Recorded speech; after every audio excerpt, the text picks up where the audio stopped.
By the late 8th century, England stood at the edge of chaos.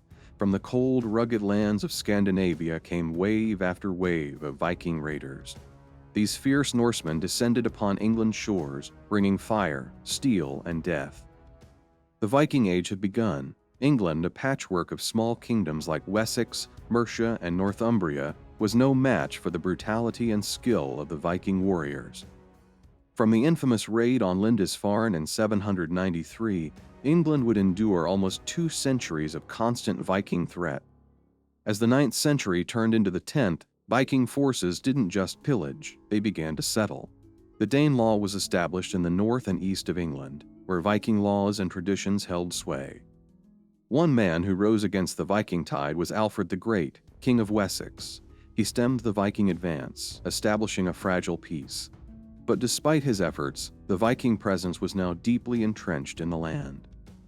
At the dawn of the 11th century, the Danish king Svend Forkbeard set his eyes on the English throne.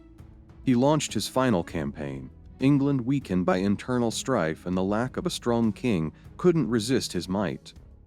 Svend forced King Ethelred the Unready to flee to Normandy, and by the end of the year, Svend declared himself King of England. But after only a few months on the throne, Svend died unexpectedly. This left a power vacuum, one that would soon be filled by his son, a young and formidable warrior, Cnut the Great. Cnut's path to greatness seemed inevitable. Born into a powerful Scandinavian dynasty, he was the son of Svend Forkbeard, grandson of King Harald Bluetooth, a line of rulers instrumental in unifying Denmark. As a young prince, Cnut was destined to follow in his father's footsteps, growing into a formidable Viking warrior known for his striking appearance and strong leadership. Little is known about Cnut's early life, but by the summer of 1013, he was by his father's side during the final and most successful Viking invasion of England. The invasion was swift and brutal.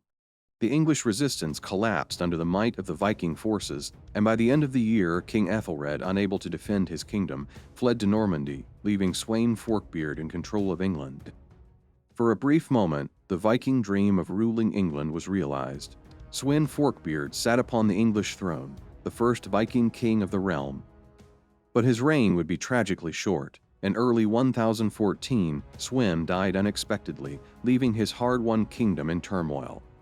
Svend's death left the fate of England uncertain, while the Vikings and the people of the Danelaw quickly proclaimed Cnut as king, but the English nobility had other plans.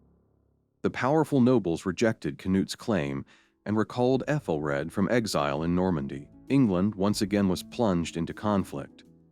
Ethelred, eager to reclaim his throne, wasted no time. He swiftly led an army against Cnut, and realizing he couldn't hold his ground against the combined forces of the English king, Cnut made the difficult decision to flee. Cnut fled with his army to Denmark, where he sought support from his older brother Harald, who had succeeded their father as king of Denmark. According to some accounts, Cnut proposed the idea of a joint kingship between the two brothers, but Harald rejected the notion. Instead, he is said to have offered Cnut command of Denmark's forces for another invasion of England, on one condition: that Cnut would not pursue his own claim to the Danish throne. Cnut accepted, and soon assembled a massive fleet, an army of fierce warriors from across Scandinavia, determined to return to England and finish what his father had begun. But while Cnut prepared for his return, Ethelred sought to solidify his power in England. He launched a brutal campaign against the Danelaw, punishing those who had supported Cnut and his father. In 1015, Cnut was ready. He set sail with a fleet reportedly numbering over 200 ships filled with warriors. This time, Cnut was determined not just to conquer, but to rule. England already found itself in an increasingly dire situation. With Cnut's forces advancing, the kingdom was not only facing an external threat, but also internal divisions.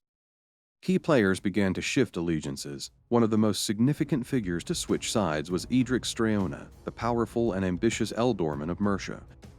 Long known for his treachery, Edric abandoned Ethelred and defected to Cnut's side, bringing with him 40 ships and their crews. Edric was not the only one to join Cnut's ranks. Thorkel the Tall, a legendary Jomsviking chief who had once fought against Cnut's father, Svend Forkbeard, also defected to Cnut's cause. Thorkel's warriors were fierce and battle-hardened, added further weight to Cnut's growing army. Many historians believe that the 40 ships Edric brought were actually Thorkel's. Meanwhile, Edmund Ironside, Ethelred's son, attempted to mount a resistance, but was largely ineffective at first. His efforts to challenge Cnut's invasion were met with little success, and the Viking advance continued. Determined not to let Cnut gain further ground, Edmund Ironside traveled north to join forces with Uhtred, Earl of Northumbria. Together, they launched their own raids into western Mercia, likely aiming to punish Edric Streona for his betrayal. Amidst this chaos, on April 23, 1016, King Ethelred passed away, leaving Edmund Ironside as the new king of England. But Edmund inherited a kingdom in its most perilous state, divided, weakened by betrayal, and facing a formidable Viking army under Cnut's command. Despite the daunting odds, Edmund Ironside launched a series of attacks on Cnut's forces, relying on speed. He drove the enemy away and defeating them after crossing the Thames at Brentford. These skirmishes allowed Edmund to temporarily slow Cnut's advance, but both sides knew that the decisive battle still lay ahead. At this point, Edric Streona went to join English forces. By late 1016, the stage was set for a clash between these two warriors. Edmund Ironside moved to confront Cnut directly, and the two armies finally met at the Battle of Assand on October 18, 1016. Edmund fought with the heart of a warrior king, rallying his forces with a vision of a free England. He inspired his men to hold the line, to stand against the Viking invaders who had ravaged their lands for decades. The Battle of Assand was fierce and brutal. Both sides fought with unmatched ferocity, but the turning point came when Edric Streona, true to his reputation, betrayed Edmund once again. As the battle raged on, Edric abandoned his post, causing confusion and chaos within the English ranks. This critical moment gave Cnut's forces the upper hand. Though Edmund fought valiantly, even engaging in close combat with Cnut's warriors, the weight of betrayal and the superior numbers of the Vikings proved too much. Edmund was forced to retreat, leaving the battlefield in Viking hands. The Battle of Assand had sealed Cnut's victory and marked the end of the English resistance. Following the battle, Edmund and Cnut met to negotiate a peace settlement. In November 1016, they agreed to divide the kingdom. Edmund would retain control of Wessex, while Cnut would rule over the rest of England. Just weeks after the agreement, in late November, Edmund Ironside died under mysterious circumstances. With his death, Cnut became the uncontested ruler of England, uniting the kingdom under Viking rule. Cnut wasted no time consolidating his power as the new king of England. His first year on the throne was one of swift and ruthless action, ensuring that no challengers from the old Wessex dynasty would threaten his rule. Cnut systematically eliminated any prospective threats. Several English noblemen were executed, including those who had ties to the powerful Wessex dynasty. Ethelred's son, Edwig Etheling, fled the kingdom in a desperate attempt to escape Cnut's wrath. But Cnut's reach was long, and Edwig was hunted down and killed on Cnut's orders. Ethelred's other sons, Edward and Alfred, children of his second wife, Emma of Normandy, sought refuge with their relatives in the Duchy of Normandy. In July 1017, Cnut solidified his control over England and its future by marrying Queen Emma of Normandy, the widow of Ethelred and mother of two of his sons. This marriage was more than a personal union. It was a strategic alliance. With his throne secure, Cnut turned his attention to maintaining peace. His first step was to reward the army that had carried him to victory. So Cnut paid off his loyal Viking warriors and sent most of them back to Scandinavia. While many returned home, Cnut wisely kept 40 ships and their crews as a standing force. These ships were to serve as a defense for England. Now firmly established as the King of England, Cnut the Great faced a delicate challenge, unifying a kingdom with deep divisions between the native English and the newly arrived Danish settlers. In 1018, Cnut held a historic meeting at Oxford.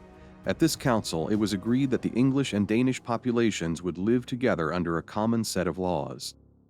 Very quickly, Cnut turned his attention back to Denmark, where in 1018 King Harold III passed away, leaving Cnut to claim the Danish throne for himself.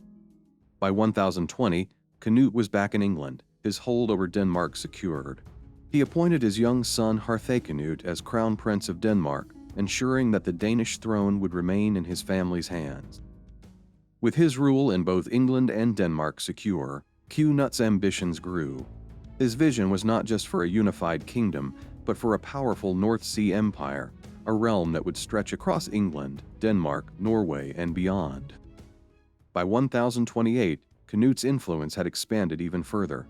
Already the King of England and Denmark, he now claimed the crown of Norway as well, extending his North Sea empire to its greatest territorial reach. Alongside his political conquests, Cnut promoted the spread of Christianity throughout his kingdom. Having converted to the faith earlier in his life, he was the first Viking king to be officially recognized by the Pope as a Christian ruler. His reign saw the construction of churches, the establishment of bishoprics, and the continued integration of Christian law and customs into the daily life of his people. On November 12, 1035, Cnut the Great passed away in Shaftesbury, Dorset. His death marked the end of an era, but his legacy would endure. Cnut was succeeded in Denmark by his son Harthacnut and Harold Harefoot in England.